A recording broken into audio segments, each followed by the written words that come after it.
আমিনাকে সাজিয়ে গুজিয়ে নিয়ে আর আব্দুল ওয়াহাব জুহরি মক্কার জমিনে চলে গেল। আব্দুল্লাহকেও আনা হলো আল্লাহ পাকের কাবা বাইতুল্লাহর কাছে, পাশাপাশি তাদের আলাদা জায়গাতে বসিয়ে ও জায়গাতে বিবাহের ইজাব পাঠালেন আব্দুল্লাহ, আর কবুল করলেন আমিনা। বিবাহের শর্ত হলো ইজাব আর কবুল। ও আমার ভাইজানেরা, খুতবা দেওয়া হলো সুন্নাত। এ খুতবা দিয়েছিলেন কাবা বাইতুল্লাহর মুতাওয়াল্লি আব্দুল মুতাল্লিব। এমন করে খুতবা দেওয়ার পরে আর আব্দুল ওয়াহাব জুহরি তানাদের সবার জন্য দোয়া করলেন। আমিনার হাতটা আব্দুল্লাহর হাতের সঙ্গে দিয়ে বললেন, ও আমিনা, এতদিন আমি তোমার আব্বা ছিলাম, আমি তোমার গার্জিয়ান ছিলাম, আজ থেকে তোমার গার্জিয়ান হলো তোমার স্বামী আব্দুল্লাহ। আব্দুল্লাহর সঙ্গে ভালো আচরণ করো। আব্দুল্লাহ, তোমার স্বামী তার কথা মতো চলে যদি আমার আল্লাহকে রাজি আর খুশি করাতে পারো, আমার আল্লাহ তোমার উপরেও রাজি আর খুশি হয়ে যাবে। আম্মা আমিনার হাতটা আব্দুল্লাহর হাতের সঙ্গে মিলিয়ে দিয়ে এই চার হাতের জন্য দোয়া করলেন। আমি আব্দুল ওয়াহাব জুহরি আপনার কাছে দোয়া করি, আল্লাহ আপনি যদি আমার বংশে একটা সন্তান দান করে দেন, আমি আব্দুল ওয়াহাব জুহরি আপনার কাবা বাইতুল্লাহতে গিয়ে হজ করে আসবো, তাওয়াফ করে আসবো, আমি হাজরে আসওয়াদে চুমা দিয়ে আসবো। আব্দুল ওয়াহাব জুহরি দোয়া আমার আল্লাহ পাকের দরবারে মঞ্জুর হয়ে যায়। আব্দুল ওয়াহাব জুহরি বলেন, আল্লাহ আপনি আমায় একটা পুত্র সন্তান দান করুন। এ পুত্র সন্তান দান করলে আমি আপনার কাবা বাইতুল্লাহতে গিয়ে হজ করে আসবো। আমার আল্লাহ তানার দোয়া কবুল করে নিয়ে তানার স্ত্রী বারিয়াকে গর্ভবতী আমার আল্লাহ হওয়ার সুযোগ দান করে দিলেন। ওনার স্ত্রী যখন গর্ভবতী, এই সংবাদটা আব্দুল ওয়াহাব জুহরির কানে চলে গেল। আব্দুল ওয়াহাব জুহরি আল্লাহ পাকের দরবারে তিনি প্রশংসা করলেন, শুকরিয়া জ্ঞাপন করলেন। ও আমার ভাইজানেরা, দীর্ঘ 10 মাস অতিক্রান্ত হওয়ার পর আব্দুল ওয়াহাব জুহরির ঘরে আমার আল্লাহ কোনো পুত্র সন্তান দেন নাই। আমার আল্লাহ পাক তখন একটি কন্যা সন্তান দিয়েছিলেন।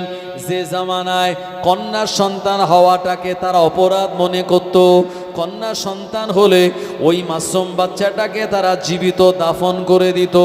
এমন একটা জামানায় যখন আব্দুল ওয়াহাব জুহরির ঘরে একটা কন্যা সন্তান জন্মগ্রহণ করেছে, অনেক বছর পর বারিয়া এই বাচ্চাটাকে সাদা কাপড়ে মুড়ে আর স্বামী আব্দুল ওয়াহাব জুহরির কাছে নিয়ে গিয়ে বললেন, ও আমার স্বামী আব্দুল ওয়াহাব জুহরি, একটা মাত্র বাচ্চার জন্য আমরা স্বামী স্ত্রী কত কান্নাকাটি করেছি, আপনি আল্লাহ তাআলার কাছে কত ওয়াদা করেছেন। দেখুন আমার আল্লাহ পাক আমার ঘরে, আমাদের ঘরে এইরকম একটা কন্যা সন্তান দিয়েছেন। ও আমার ভাইজানেরা, এই মহিলাটা, এই বাচ্চা কন্যাটা দেখতে এত সুন্দরী ছিল, এত সুন্দর তার চেহারা। আব্দুল ওয়াহাব জুহরি দেখার পর দেওয়ানা হয়ে গেল। এই বাচ্চাটার প্রতি তার মহাব্বত আমার আল্লাহ পাক তার অন্তঃকরণে দান করে দিল। ওই কন্যা সন্তান হলে জীবিত দাফন করে দেওয়া চিন্তা ভাবনা আব্দুল ওয়াহাব জুহরির মাথা থেকে ভ্যানিশ হয়ে গেল।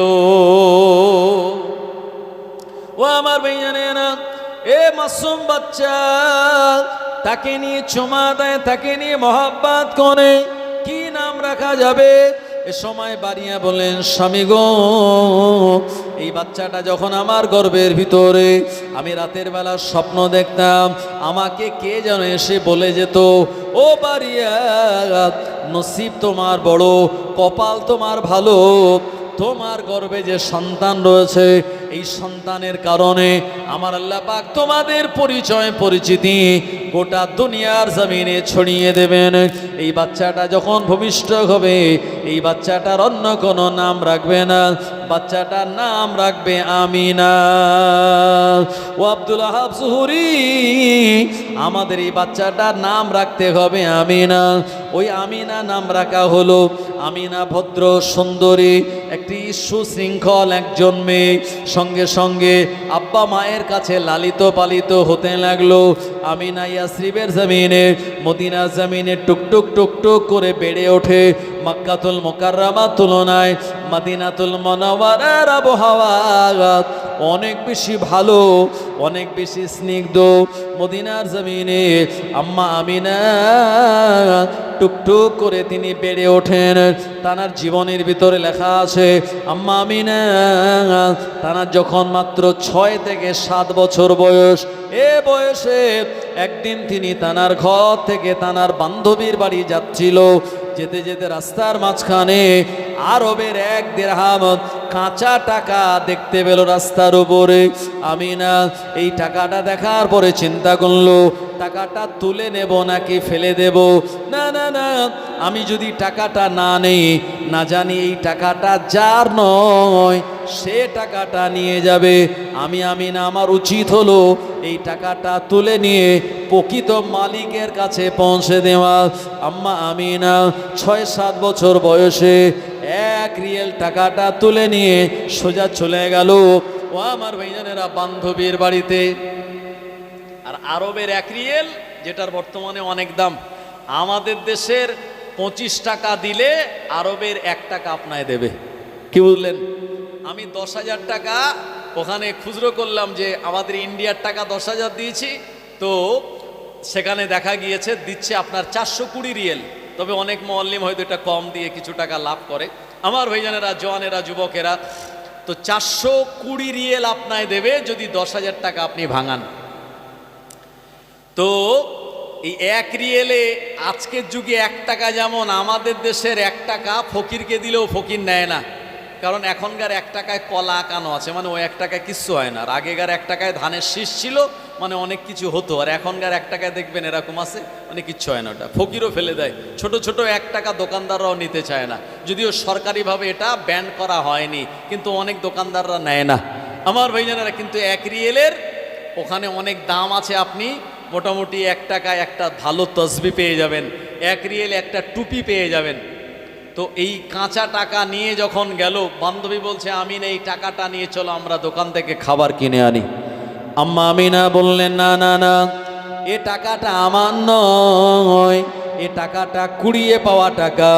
এ টাকাটা খরচ করা মানে আমানাতের খেয়ানাত করা।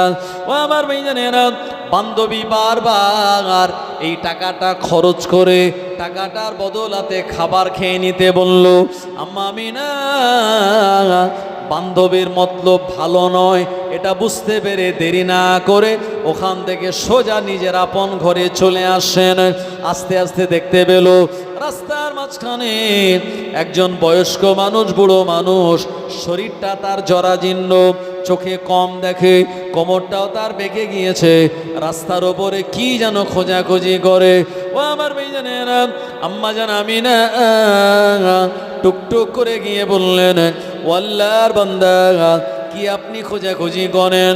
ওই মানুষটা বললেন, মা আজকে কয়েকদিন খাওয়া হয় না, ক্ষুধার জ্বালা যন্ত্রণা সহ্য করতে পারি না, যার কারণে আমার কাছে একটা কাঁচা রিয়েল ছিল।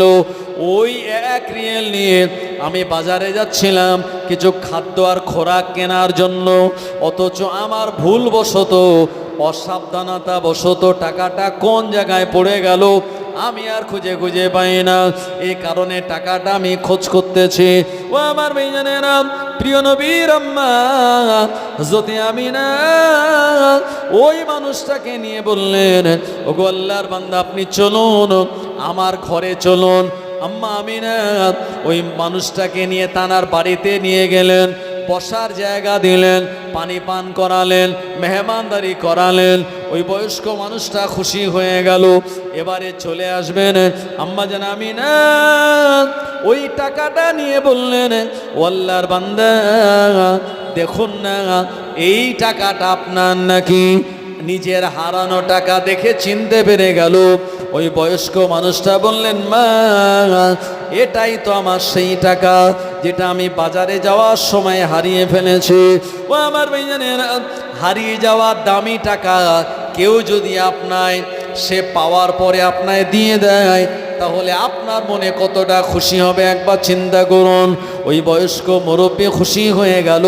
আম্মা আমিনাকে জিজ্ঞাসা করে বলল, মা কি নাম তোমার? আম্মা আমিনা নিজের নাম বললেন।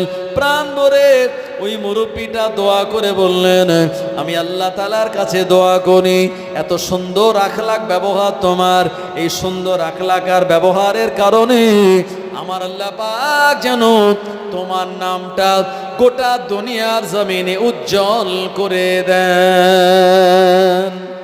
জোরে হবে না সুবহানাল্লাহ? ও আমার ভাইজানেরা, এই জন্যে দোয়া হলো সমস্ত ইবাদাতের মূল। আল্লাহ নবী জানিয়ে দিলেন, আদ-দোয়া মুখুল ইবাদাত। আল্লাহ নবী আরো জানিয়েছেন, আদ-দোয়া সিলাহুল মুমিন, আও কামা ক্বালা নবী সাল্লাল্লাহু আলাইহি ওয়াসাল্লাম। দোয়া হলো মুমিনের জন্য হাতিয়ার। এজন্য দোয়া নেবেন। মানুষের নেক দোয়া আপনার আমার নসিবে যদি হয়ে যায়, আমার আল্লাহ পাক আমি বিবাহ দেব কিন্তু যোগ্য কোনো পাত্র খুঁজে পাই না। সঙ্গে সঙ্গে আব্দুল মুতাল্লিব বললেন, এ আব্দুল ওয়াহাব জুহুরি, তোমার সঙ্গে আমার ছোটবেলার বন্ধুত্ব, এখন তুমি মদিনায় আর আমি মক্কাতুল মুকাররমায়, এজন্য অনেক বছর আমাদের দেখা হয় নাই। যদি তোমার মেয়ে আমিনা হয়, আমি আব্দুল মুতাল্লিব তোমার মেয়ে না দেখে, তোমার বংশ দেখে আর আমি আর আমার ছেলে আব্দুল্লাহর জন্য, আব্দুল্লাহর স্ত্রী হিসাবে আমি আমিনাকে পছন্দ করে নিলাম। আরো জোরে বলেন সুবহানাল্লাহ। আমিনাকে কিন্তু দেখেনি, খালি আব্দুল ওয়াহাব জুহুরির মেয়ে আমিনা। এইটা চিন্তা করেই আব্দুল মুতাল্লিব বললেন, তাহলে আমার বেটা আব্দুল্লাহর স্ত্রী হওয়ার জন্য আপনার মেয়ে আমিনাই সব থেকে যোগ্য। সুবহানাল্লাহ বলেন। মানে বংশ দেখেছেন। এই জন্য বাংলায় একটা কথা আছে কি, নদীর পানি ঘোলা ভালো আর জাতের মেয়ে কালো ভালো, আছে না? তো এই বংশ দেখেছেন, উনি সঙ্গে সঙ্গে আব্দুল্লাহর সঙ্গে আমিনার বিবাহ দেওয়ার জন্য তিনি পেগাম দিয়েছেন। আর আব্দুল ওয়াহাব জুহুরি দেখছেন, আল্লাহু আকবার, আমার মেয়ে আমিনার সঙ্গে যদি কাবা বাইতুল্লাহর মোতোয়াল্লি আব্দুল মুতাল্লিবের বেটা আব্দুল্লাহর সঙ্গে বিয়ে হয়, তাহলে আমার মেয়ে আমিনার কপালও ধন্য। দুইজনের সিদ্ধান্ত হয়ে গেল। তবে ও জামানায় বিয়ের নিয়ম হলো, আজকের যুগে বিয়ের নিয়ম হলো, যখন কথাবার্তা রেডি হয়ে যায়, বিয়ের দিন বর যায় গাড়ি করে মেয়ের বাড়িতে বিয়ে করতে। আর ও জামানায় নারীদের যেহেতু সম্মান ছিল না, তাই মেয়েরা বিয়ে করতে আসতো ছেলেদের ঘরে। আব্দুল ওয়াহাব জুহুরি ঘরে চলে গেল, মানে মদিনায় চলে গেল। আমিনারকে বলল, আমিনা, আমি এতদিন তোমায় বিবাহ দেওয়ার জন্য একটা ছেলের সন্ধান করছিলাম, তবে মক্কায় কাবা শরীফ তওয়াফ করতে গিয়ে কাবা বাইতুল্লাহর মোতোয়াল্লির সঙ্গে পরিচয় হলো, আর তার ছেলে আব্দুল্লাহর সঙ্গে আমি তোমায় বিয়ে ঠিক করেছি। যেই বলেছে, তো আমিনার মনটা খুশিতে বাগে বাগ হয়ে গেছে। আব্দুল ওয়াহাব জুহুরি বললেন, মা, এর আগেও অনেক ছেলে তোমায় বিয়ে করার পেগাম দিয়েছিল, কিন্তু তুমি কোনো পেগামে খুশি হও নাই, অথচ আব্দুল্লাহর নাম শোনার পরে তোমায় খুশি খুশি দেখাচ্ছে, এর কারণ কি আমি একটু জানতে পারি? আমিনা বললেন, ও আমার আব্বাজান, আমি যখন ময়দানে, এই মদিনার জমিনের ময়দানে ফাঁকা জায়গায় ঘুরে বেড়াই, হঠাৎ করে আসমান দিয়ে আওয়াজ দিয়ে আমায় বলা হয়, ও আব্দুল্লাহর বিবি, ও আব্দুল্লাহর সহধর্মিনী, আমার পক্ষ থেকে তুমি সালাম গ্রহণ করো। এভাবে গায়েবীভাবে আমায় আওয়াজ দেওয়া হয়। এ সময় থেকে আমি জানতে পেরেছিলাম, আমার যিনি স্বামী হবেন, আমার আল্লাহ পাক তানার পক্ষ থেকে আমার স্বামী হিসাবে যিনি সিলেক্টেড, উনি আর অন্য কেউ নয়, উনি হবেন আব্দুল্লাহ। জোরে বলেন সুবহানাল্লাহ। ওই আব্দুল্লাহর নাম শোনার সঙ্গে সঙ্গে আমার মনটা খুশি হয়ে গেল। মানে পারফেক্ট ছেলে আপনি সন্ধান করে এনেছেন। ও আমার ভাইজানেরা, আমিনাকে সাজিয়ে গুজিয়ে নিয়ে আর আব্দুল ওয়াহাব জুহুরি মক্কার জমিনে চলে গেল।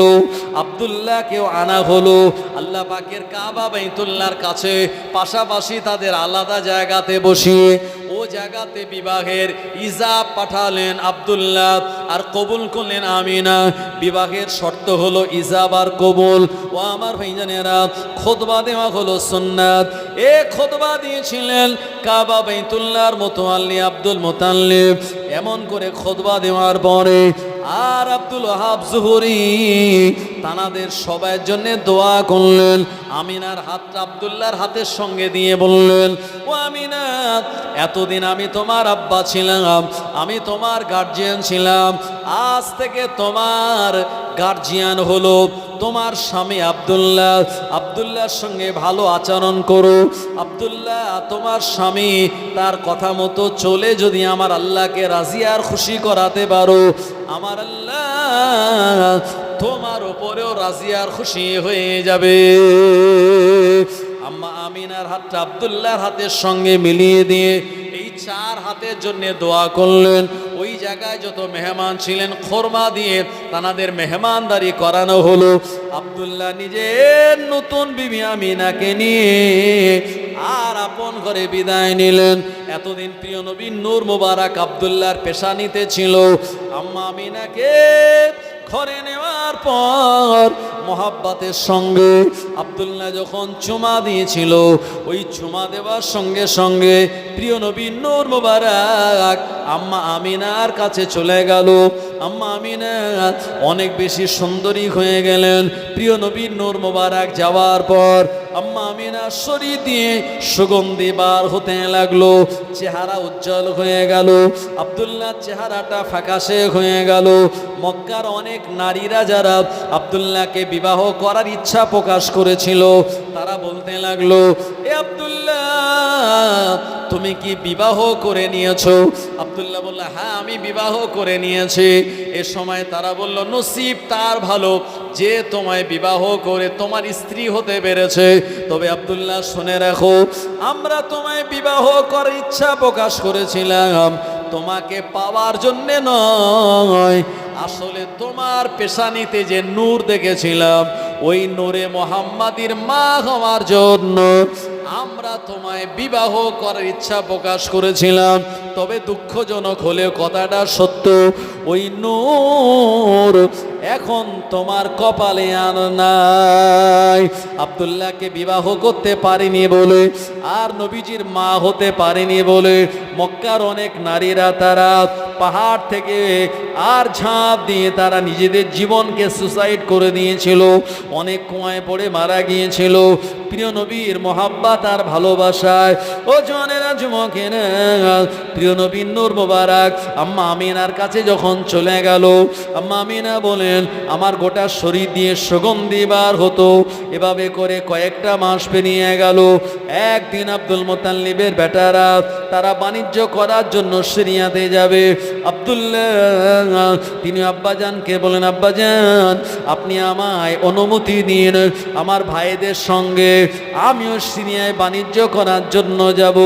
আব্বাজান প্রথম অংশে অনুমতি না দিলেও দ্বিতীয় অংশে বারবার আব্দুল্লাহ বলার কারণে অনুমতি দিয়ে দিয়েছিলেন। আমার ভাইজানেরা, আপনারা জানেন এই আব্দুল্লাহ তার আপন ভাইদের সঙ্গে মক্কাতুল মুকাররমা থেকে সিরিয়ার জমিনে গিয়েছিলেন। অন্যান্য বছরে যা লাভ হতো, ওই বছরে আব্দুল্লাহ যাওয়ার কারণে আমার আল্লাহ তাদের বাণিজ্যে 10 গুণ বেশি লাভ দিয়েছিল। কিন্তু দুঃখজনক হলে ঘটনা সত্য, ওই আব্দুল্লাহ এত লাভ নিয়ে মক্কার জমিনে ফেরার সময় আবওয়া নামক জায়গাতে সে অসুস্থ হয়ে পড়েছিল। এবং আমার আল্লাহর হুকুমে নবীজির প্রিয় আব্বাজান হযরতে আব্দুল্লাহ রাদিয়াল্লাহু আনহু জনমের মতো পেটের যন্ত্রণায় আক্রান্ত হয়ে ওই জায়গাতে ইন্তেকাল করেছিলেন। সবাই বলুন, ইন্না লিল্লাহি ওয়া ইন্না ইলাইহি রাজিউন। আম্মা আমিনা জানতেন না যে আমার স্বামী আব্দুল্লাহ দুনিয়া থেকে জনমের মতো এভাবে বিদায় নেবে। বাণিজ্যে যাওয়ার আগে স্বামীর কাছ থেকে ক্ষমা চেয়েছিলেন। আব্দুল্লাহ বলেছিল, আমিনা, তুমি আমায় মাফ করে দাও, কারণ 6টা মাস আমাদের ঘর সংসার হলো। এখন প্রিয় নবী আম্মা আমিনার গর্ভে আর এদিকে আব্বাজার আব্দুল্লাহ দুনিয়া থেকে জনমের মতো বিদায় নিয়েছিলেন। আমার ভাইজানেরা, নবীজি তানার আব্বাজানকে দেখেননি। নবীজি দুনিয়াতে এসেছেন এতিম হয়ে। জি, যাতে কোনো এতিম উম্মাত বলতে না পারে এতিমের জ্বালা। নবীজি কি বুঝবে, নবীজি তো এতিম ছিলেন না, কিন্তু আল্লাহ পাক আমাদের প্রিয় নবীকে দুনিয়াতে পাঠানোর আগে এতিম করেই দুনিয়াতে পাঠিয়েছিলেন। এদিকে আম্মা আমিনা দেখছেন আব্দুল মুতাল্লিবের সব ছেলেরা এক এক করে ঘরে ফিরেছে, কিন্তু ওই দলে আব্দুল্লাহ নাই। স্বামী যখন অনেক দিন পর ব্যবসা বাণিজ্য করে বাড়ি আসে, স্ত্রীদের মনটা একটু আনন্দিত থাকে যে স্বামীর চেহারাটা দেখব আর স্বামীর কাছ থেকে কিছু খোঁজ গল্প শুনবো, এই আবেগ নিয়ে তারা থাকে। আমিনা দেখলেন সবাই এসেছে কিন্তু আব্দুল্লাহ নাই। মনের ভিতরে কেমন যেন একটা কুহু ডাক দিল, ঘর থেকে বেরিয়ে পড়লেন। শ্বশুর আব্বা আব্দুল মুতাল্লিবের কাছে গিয়ে বললেন, আব্বা যান, আমার স্বামী আপনার বেটা আব্দুল্লাহ কোন জায়গায়? আমার ভাইজানেরা, তার আগেই কিন্তু খবর হয়ে গেছে অলরেডি যে এই আব্দুল্লাহ দুনিয়াতে আর নাই। আব্দুল মুতাল্লিব তিনি তার ছেলেদের কাছ থেকে সংবাদ পেয়েছেন যে আমার ছোট বেটা দুনিয়াতে ওই আবওয়া নামক জায়গাতে পেটের যন্ত্রণা, বুকের কষ্টে সে আক্রান্ত হয়ে দুনিয়া থেকে জনমের মতো বিদায় নিয়েছে। আম্মা জান আমিনা কাঁদতে লাগলেন। ও কাবা বাইতুল্লাহর মুতাল্লি, একবার বলুন না আপনার ছোট বেটা আমার স্বামী আব্দুল্লাহ কোন জায়গায়? আব্দুল মুতাল্লিব নিজেকে আর ধরে রাখতে পারলেন না। কাবা বাইতুল্লাহর মুতাল্লি আর কাবা বাইতুল্লাহর গেলাপ ধরে কাঁদতে লাগলেন। আর পুত্রবধূ বৌমা আমিনাকে বললেন, ও মা, আমি তোমায় কি বলে সান্ত্বনা দেব মা? আমার ছেলে তোমার স্বামী আব্দুল্লাহ আর নাই। আমার আল্লাহর হুকুমে দুনিয়া জমিন থেকে জনমের মতো বিদায় নিয়েছে। আমিনা কথাটা শোনার পর তার মনে হলো মাথার ওপরে যেন আকাশ ভেঙে পড়েছে। উনি জমিনে বসে পড়লেন। ও আমার ভাইজানেরা, ঝরঝর ঝরঝর করে কাঁদতে লাগলেন। আব্দুল মুতাল্লিব সান্ত্বনা দিয়ে বলে, মা, ও আমিনা কেঁদো না মা, কেঁদো না। আমি তোমায় কথা দিচ্ছি, মক্কার জমিনে যে মহিলাদের স্বামী মারা যায় ওই মহিলাদের বাপের বাড়ি পাঠিয়ে দেওয়া হয়। আমি আব্দুল মুতাল্লিব কথা দিচ্ছি, না না না, আমি তোমায় তোমার বাপের ভিটায় পাঠিয়ে দেব না মা। আমার এই ভিটে বাড়িতেই তোমায় জায়গা দেব, এখানেই তোমায় অবস্থান করার সুযোগ দেব মা। এ বলে সান্ত্বনা দিতে লাগলেন। আর বলতে লাগলেন, আমি তোমার আব্বাজানের মতো আমি বেঁচে আছি মা, চিন্তা করো না, পেরেশানি নিও না। আব্দুল ওয়াহাব জুহুরির কন্যা আমিনা শ্বশুর আব্বাজানের কথায় সান্ত্বনা পেয়ে তিনি কাঁদতে কাঁদতে নিজের আপন ঘরে চলে গেলেন। ঘটনা অনেক লম্বা, আমি আপনাদের ছোট করে বলছি। মাঝখানে আমিনার উপরে আপনার বিভিন্ন রকমের অপবাদও দেয়া হয়েছিল। এই অপবাদ থেকে আমার আল্লাহ পাক তানায় মুক্তি দিয়েছিলেন। পরিশেষে আম্মা আমিনা বর্ণনা করে বলেন, আমার গর্বের বেটা যখন তানার বয়স বাড়তে লাগলো, আমি আমিনা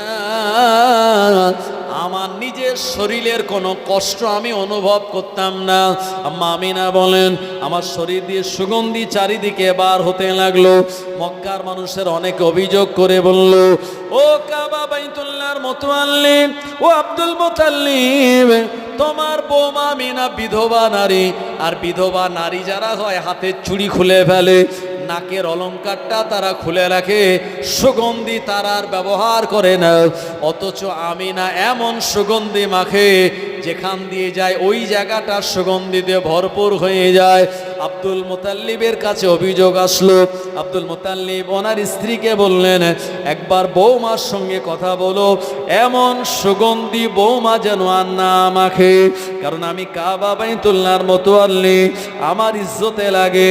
ও জোয়ানেরা, যুবকেরা, আম্মা জান আমিনার শাশুড়ি মা যখন বললেন, এ সময় আম্মা আমিনা বলেছিলেন, ও আমার আম্মা, আমার এই সুগন্ধিটা বাইরের কোনো আতরের নয়, আমি সুগন্ধি এমন বাইরের কিছু মাখি না, বরঞ্চ এটা আমার পেটের ভিতরের সুগন্ধি।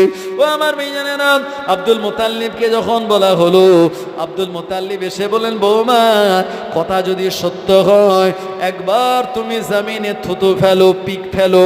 আম্মা আমিনা জমিনে যখন তিনি পিক ফেললেন, আল্লাহর কসম ওই জায়গায় গোটা এলাকাটা সুগন্ধিতে ভরপুর হয়ে গেল। কাবা বাইতুল্লাহর মোতাল্লি আব্দুল মুতাল্লিব বললেন, ও পুত্রবধূ আমিনা, চিন্তা করো না, পেরেশানি নিও না, আমার বিশ্বাস তোমার গর্ভে যিনি অবস্থান করছেন ওনার আশার মাধ্যমে আমার আল্লাহ পাক গোটা পৃথিবী জমিনে বিরাট এক পরিবর্তন ঘটিয়ে দেবে। আসলে সুগন্ধিটা ছিল প্রিয় নবীর শরীরের সুগন্ধি। আরো জোরে বলেন সুবহানাল্লাহ। তায়েফে যাওয়ার সময় আমরা একটা মসজিদে প্রবেশ করেছিলাম। হ্যাঁ, মানে যে জায়গায় নবীজি ওই মসজিদে তিনি নামাজ পড়তেন, আর নামাজে যখন যেতেন একজন মহিলা একটা গাছের কাঁটা তুলে রাস্তাতে বিছিয়ে দিত। সেই মহিলা এই কাঁটা বিছানো কাজ প্রতিদিন করত। একদিন যখন কাঁটা বিছায়নি, নবীজি সংবাদ নিলেন যে কি ব্যাপার, আজকে রাস্তায় কাঁটা নেই। তো কেউ কেউ বললেন, হুজুর ওই মহিলা অসুস্থ, নবীজি তাকে দেখতে গেলেন। ভাই, আমি সেই কাঁটাযুক্ত গাছের গুঁড়িটা দেখে এসেছি নিজের চোখে। আজও ওই বুড়ি যে গাছ থেকে কাঁটা তুলে নবীজির জন্য বিছিয়ে দিত, ওই গাছের গুঁড়িটা আজও আল্লাহ পাক রেখে দিয়েছেন। আর নবীজি মসজিদে প্রবেশ করে একটা পাথরে হেলান দিতেন। ওই পাথরে যেখানে হেলান দিতেন, ওই হেলান দেওয়া পাথরটা আজও রয়েছে, এবং নবীজির শরীরের যে সুগন্ধি সেই পাথরে লেগে আছে। আজও গেলে নবীজির শরীরের সুগন্ধি সেই পাথর থেকে আজও বার হচ্ছে। জোরে বলুন সুবহানাল্লাহ। নবীজি যখন আম্মা আমিনার গর্ভে, এমন সুগন্ধি গোটা এলাকায় ছড়িয়ে পড়েছিল। আম্মা আমিনার এই শরীর দিয়ে বার হতো। আম্মা আমিনা বলছেন, দিন যাচ্ছে, রাত আসছে, এক একজন নবী আলাইহিস সালাম আমাকে সে সুসংবাদ দিয়ে বলে যায়, আমিনা চিন্তা করো না, পেরেশানি নিও না, তোমার গর্ভে যিনি আগমন করেছেন আর কিছুদিন পর যিনি দুনিয়ার জমিনে আসবেন উনি হলেন আহমদ। আমার আল্লাহ পাক আসমানে তানার নাম রেখে দিয়েছেন আহমদ, জমিনে তানার নাম হবে মুহাম্মদ। দুনিয়ার জমিনে যত নবী পয়গম্বর আলাইহিস সালাম গণের এসেছিলেন, ওই নবীজির উম্মত হওয়া তানার ইচ্ছা প্রকাশ করেছিলেন। ও আমিনা, নসিব আপনার ভালো, কপাল আপনার বড়, ওই সন্তান আখিরি জামানার পয়গম্বর। জোরে বলুন সুবহানাল্লাহ। আম্মা আমিনা বলেন, বিকালবেলা আমি যখন পানি নেওয়ার জন্য ঘর থেকে বার হতাম, এ সময় কুয়ার কাছে চলে যেতাম। যে কুয়ার কাছে গিয়ে দেখতে পেতাম কুয়ার পানির লেয়ারটা অনেক নিচের দিকে, মানুষেরা বালতি রশি দিয়ে পানি তুলছে। আম্মা আমিনা যখন ওই কুয়ার পাশে গিয়ে দাঁড়িয়ে যেতেন, আমার আল্লাহ পাকের অপার কুদরতি ক্ষমতায় আম্মা আমিনা যাতে কষ্ট না হয় পানি তোলার জন্য ওই কুয়ার পানিটা কুয়ার মুখ বরাবর এসে আম্মা আমিনার জন্য নেওয়া সহজ হয়ে যেত। আরো জোরে বলেন সুবহানাল্লাহ।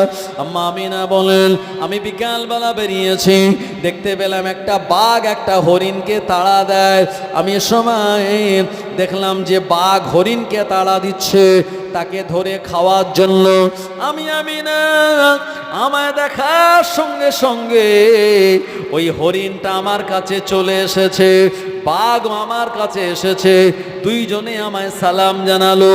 বাঘ হরিণকে আর ধরল না, আর হরিণও বাঘের ভয়ে পালিয়ে গেল না। এই রকম একটা বিরাট পরিবর্তন দেখে আমার মনে হলো আমার গর্ভে যিনি আগমন করেছেন জানার দ্বারা আমার আল্লাহ পাক গোটা দুনিয়া জমিনে এক পরিবর্তন ঘটিয়ে দেবেন।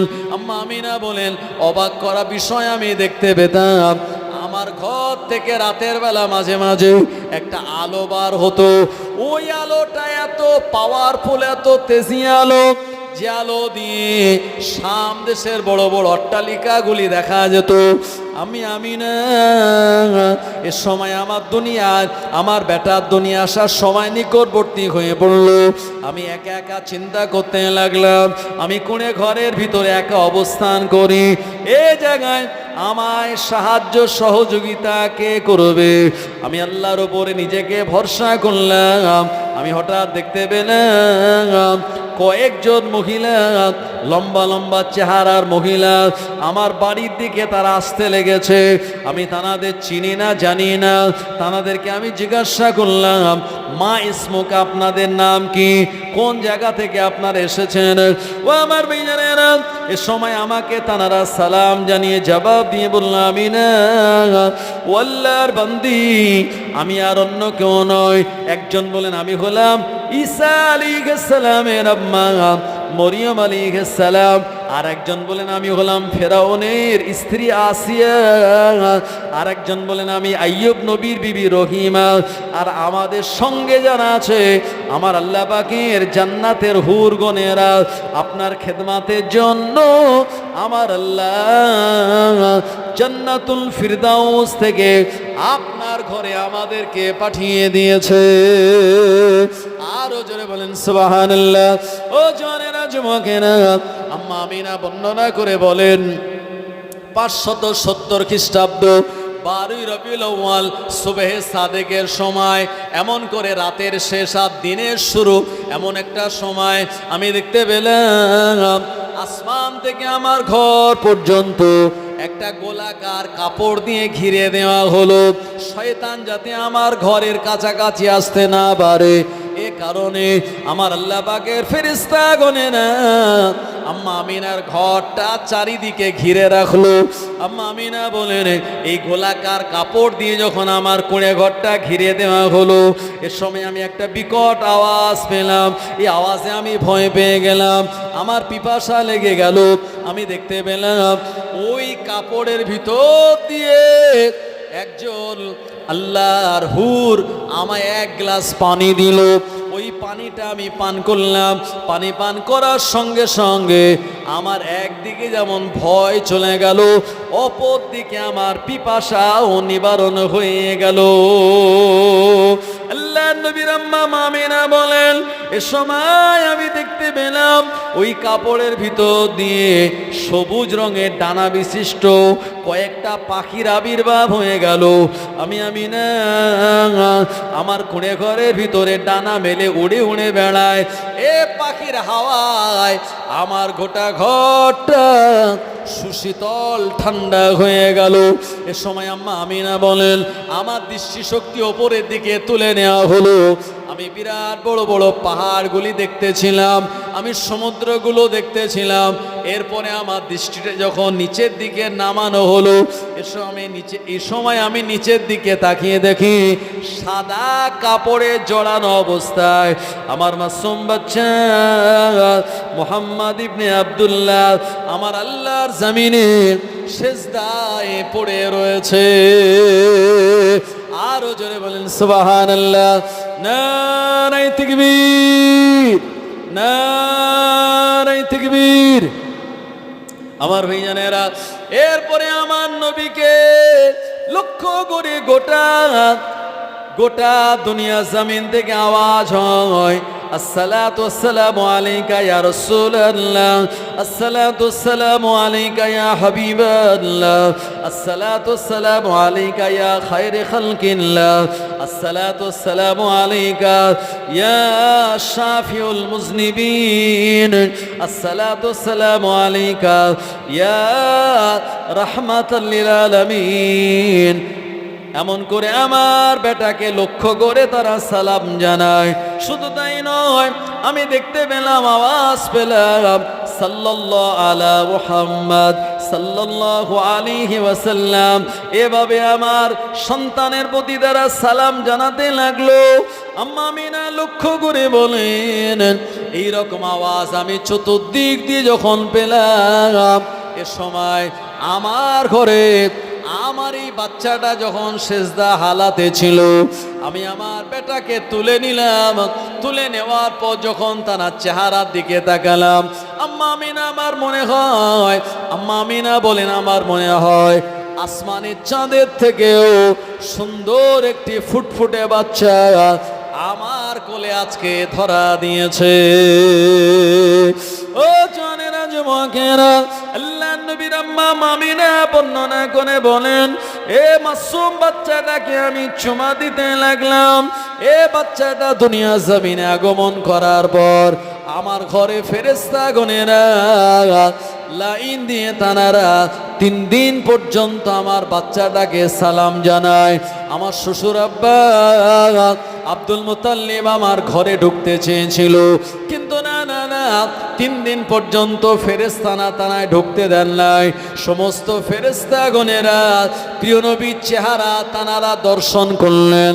তারপরে ৪থ দিনে আব্দুল মুতাল্লিব আম্মা জান আমিনার ঘরে প্রবেশ করলেন। ও আমার ভাইজানেরা, আব্দুল মুতাল্লিব বললেন, এ আমার পুত্রবধূ আমিনা, তোমার বেটাকে আমার কোলে একটু দিয়ে দাও। এ সময় আব্দুল মুতাল্লিব প্রিয় নবীকে নিজের কোলের ওপরে নিলেন। এরপরে বললেন, এ বৌমা আমিনা, এ বাচ্চাটার কি নাম রেখেছো? আম্মা আমিনা বললেন, আব্বাজান কোন নাম এখন আমি রাখি না, তবে কি নাম রাখতে হবে আমার আল্লাহ পাকের অসংখ্য নবী আম্বিয়া আলাইহিস সালাম গণেরা তানারা আমায় রাতের বেলা এসে জানিয়ে দিয়েছে, ও আমিনা আমিনা, এই বাচ্চাটার অন্য কোনো নাম রাখা যাবে না। এই বাচ্চাটার আসমানি নাম আহমদ, তওরাত আর ইনজিলের নাম হলো আহমদ। এই বাচ্চাটার নাম রাখতে হবে মুহাম্মদ। জোরে বলুন সুবহানাল্লাহ। প্রিয় নবীর দাদু আব্দুল মুতাল্লিব আমাদের নবীকে কাঁধের ওপরে নিলেন, আল্লাহর কাবা বাইতুল্লাহ চলে গেলেন। কাবা বাইতুল্লাহ তাওয়াফ করলেন। কাবা বাইতুল্লাহ প্রিয় নবীকে নিয়ে তাওয়াফ করে কাবা বাইতুল্লাহর গেলাফ ধরে আমাদের নবীজির নাম রেখে দিলেন মুহাম্মদ। সবাই বলুন সাল্লাল্লাহু আলাইহি ওয়াসাল্লাম। আল্লাহ নামে অক্ষর আছে 4টে, আলিফ লাম লাম হে আল্লাহ। আর নবীর নামে অক্ষর আছে 4টে, মিম হা মিম দাল মুহাম্মদ। আল্লাহ নামে 4 অক্ষরে কোনো নোক্তা নাই, নবীর নামেও 4 অক্ষরে কোনো নোক্তা নাই। লা ইলাহা ইল্লাল্লাহ, নেই কোনো মাবুদ আল্লাহ ছাড়া। এখানে 12টা অক্ষর আছে, আর মুহাম্মাদুর রাসূলুল্লাহর ভিতরেও 12টা অক্ষর।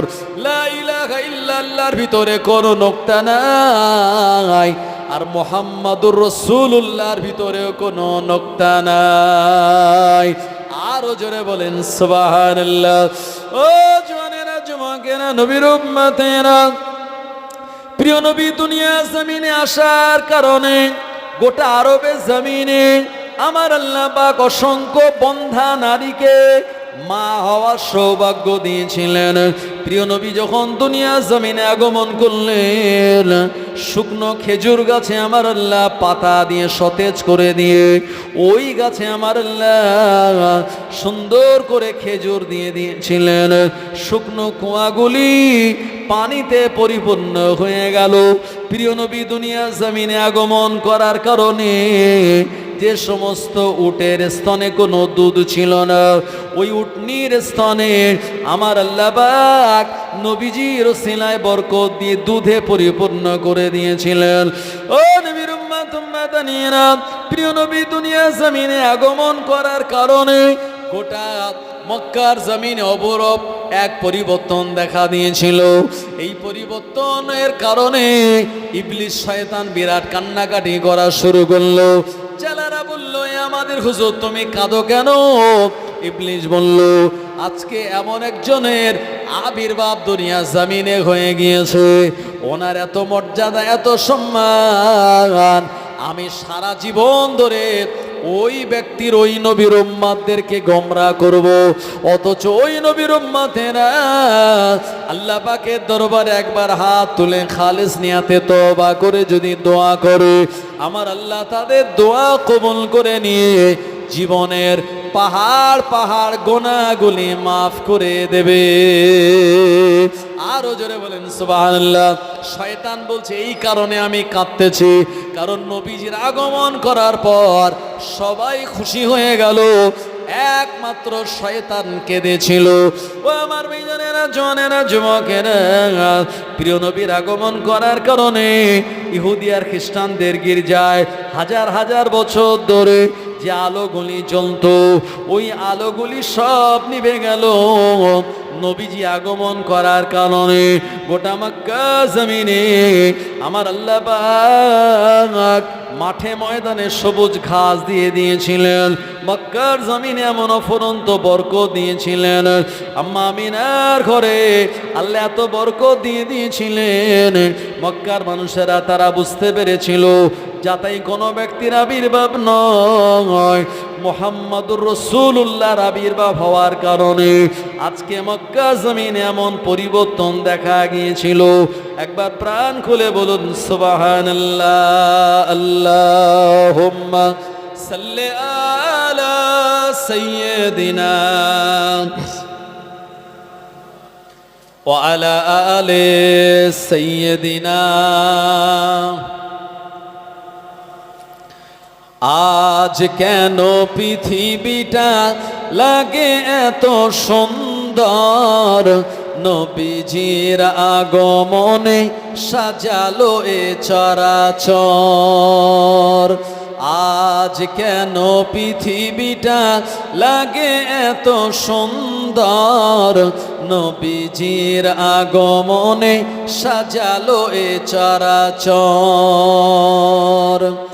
চারিদিকে নবরূপে করে ধারা ঝলমল, সেই রূপ দেখে হয় আখিদয় সুশীতল, আখিদয় সুশীতল। গুঞ্জনে মুখরিত গোটা মরু প্রান্তর, নবীজির আগমনে সাজালো এ চরাচর।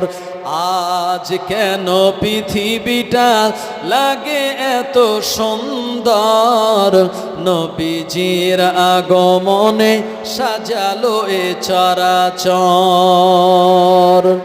ফুল কলি দুলে দুলে সুগন্ধ ছড়ায়, মৌমাছি দলে দলে মারহাবা কয়, মারহাবা কয়। কেটে গেছে কত শীতে হলো সবই উজালা, নবীজির আগমনে সাজালো এ চরাচর।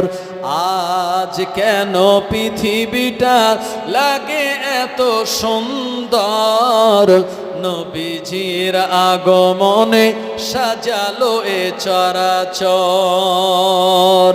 দাদু মুতালিব তাই খুশিতে মন হারায়, বারে বারে ছুটে যায় শিশু নবীর আঙিনায়, শিশু নবীর আঙিনায়। ঝলমল করিতেছে আমিনার কুঁড়ে ঘর।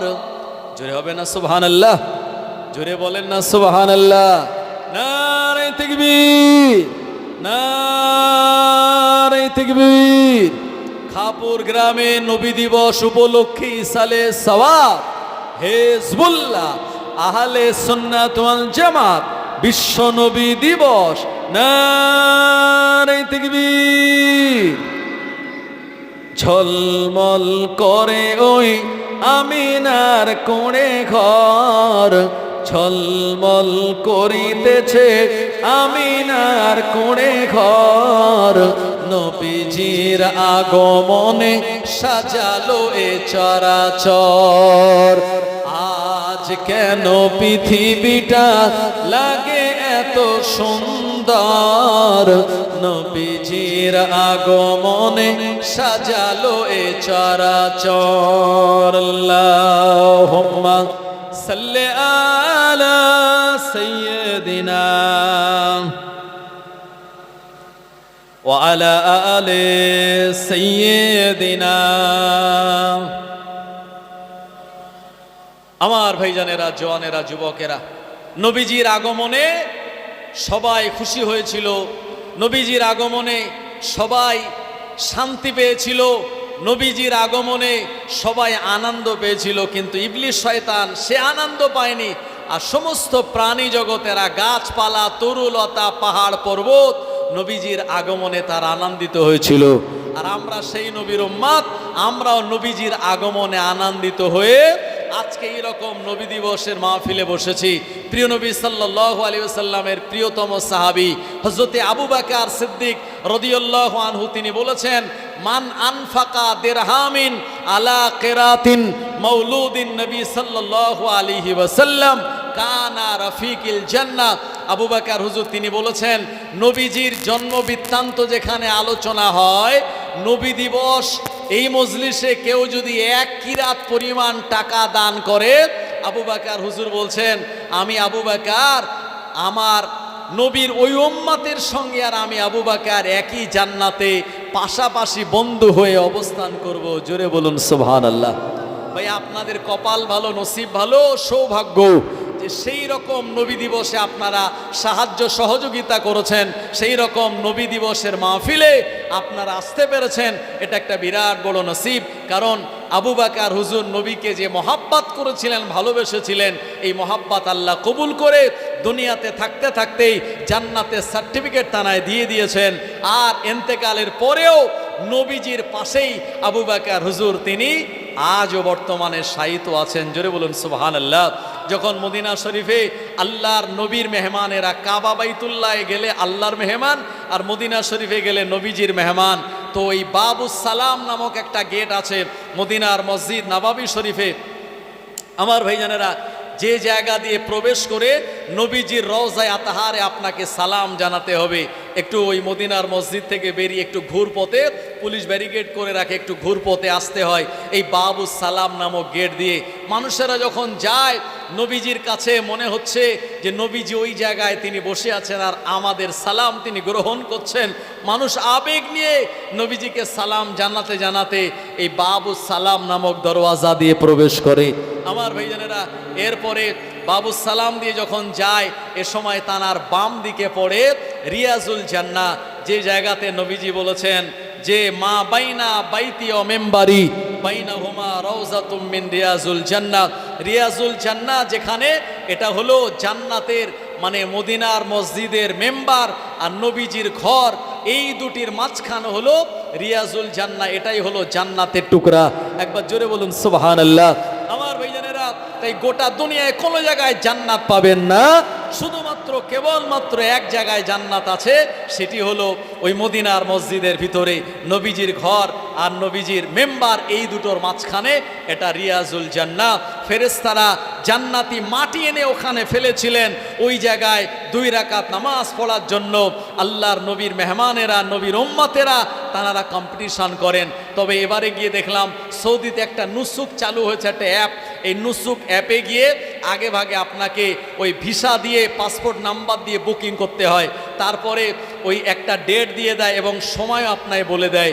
ওই সময় আর ডেট নিয়ে গেলে একটা স্ক্যানার দিয়ে দেয়, যেমন ফোনপেতে টাকা পাঠাতে গেলে একটা স্ক্যানার সামনে আসে, ওই অ্যাপে একটা স্ক্যানার আসে। ওই স্ক্যানারটা গিয়ে পুলিশকে দেখালে আপনার ওটা স্ক্যান করে আপনাকে এন্ট্রি করে দেবে, ভিতরে প্রবেশ করতে পারবেন। এবং ওখান থেকে আস্তে আস্তে গিয়ে রিয়াজুল জান্নাতে যখন প্রবেশ করবেন, আমার ভাইজানেরা, একেবারে নবীজির রওজার পাশেই আছে আসহাবে সুফা। এই জায়গাটা একটু উঁচু জায়গা আর একটু লোহার ব্যারিকেড দিয়ে ঘেরা আছে, যেখানে নবীজির গরিব সাহাবে কেরামগণেরা বসতেন, জানার ইসলাম কবুল করার জন্য সব কিছু পরিত্যাগ করেছিলেন, ঘর বাড়ি জমি জায়গা আপনার, কিন্তু ইমান তানারা পরিত্যাগ করেননি। নবীজির গরিব সাহাবে কেরামগণের ওখানে বসতেন, ওটা পার হই রিয়াজুল জান্নাত। ওখানে 2 রাকাত নামাজ পড়া মানে আল্লাহর জান্নাতের ভিতরে নামাজ আদায় করা। একবার জোরে বলুন সুবহানাল্লাহ। প্রাণ ভরে ওখানে যে দোয়াগুলি চাওয়া হবে আল্লাহ পাক তিনি তা কবুল করেন। আর একটা মক্কাতুল মুকাররমায় জান্নাতি পাথর আছে, যেটি হলো হাজারে আসওয়াদ। আমার ভাইজানেরা, এই হাজারে আসওয়াদ যেটি জান্নাতি পাথর কাবা শরীফের একটা কোনায় লাগানো আছে, আল্লাহু আকবার। সেখানে চুমা দেওয়া মানে এই জান্নাতি পাথরে চুমা দেওয়া, সেখানে কম্পিটিশন চলছে। আমি গুনাহগার গিয়েছিলাম কয়েকদিন আগে, জি এই হাজরে আসওয়াদে আমি আমার আম্মাজানকে নিয়ে গিয়েছিলাম। তো হাজরে আসওয়াদে প্রথম যখন ওমরা করেছি, আমি তাওয়াফ করতে করতে চুমা দেওয়ার চান্স পাইনি। দ্বিতীয় দিন যখন আবার ওমরা নিয়াত করলাম, আমি মিকাত পার হওয়ার আগে হেরাম বাদে আবার যখন লব্বাইক আল্লাহুম্মা লব্বাইক লব্বাইক লা শারীকা লাকা লব্বাইক বলে কাবা বাইতুল্লাহ প্রবেশ করলাম, ৭৯ নম্বর গেট দিয়ে ঢুকে ওই কাবা বাইতুল্লাহর মাতাফে যেতে হয়। আর এখন আর এহরাম ছাড়া মাতাফে নামতে দেয় না পুরুষদের, আর মেয়েরা বোরকা পরে তারা যেতে পারে, তাদের ছাড় আছে, কিন্তু পুরুষদের এহরাম ছাড়া মাতাফে নামতে দেয় না। এই জায়গায় তাওয়াফ করতে করতে আমার ভাইজানের ওই কাবা বাইতুল্লাহর কাছে চলে গেলাম।